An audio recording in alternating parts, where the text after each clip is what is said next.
এছাড়া যাতে শৃঙ্খলা থাকে, অনুমোদিত পশুর হাটগুলোর বাইরে যাতে কোনো হাট না বসতে পারে সেজন্য আমরা খুবই কঠোর ব্যবস্থা নিচ্ছি।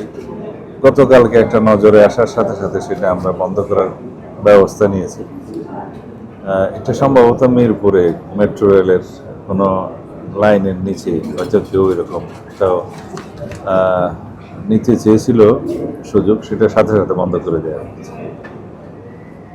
আমরা আশা করি আপনারাও যদি সেরকম কোনো কোথাও অনিয়ম দেখতে পান আমাদের নজরে আনবেন, তাহলে আমরা সুষ্ঠুভাবে সব কিছু সম্পন্ন করতে পারবো।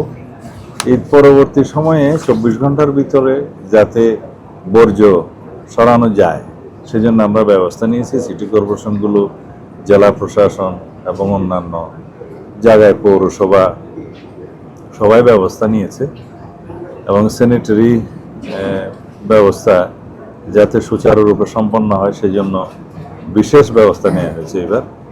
তবে 24 ঘন্টার পরেও যেহেতু কোরবানি দেওয়ার বিধান থাকে দ্বিতীয় দিনেও তৃতীয় দিনেও, তখনও তারা এ ব্যাপারে তাদের উদ্যোগটা জারি রাখবে।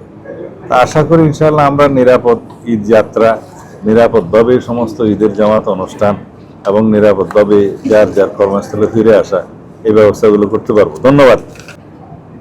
সারা দেশে পশুর হাটে যাতে জাল নোটের ব্যবহার না হয় সেজন্য সচেতন আছি।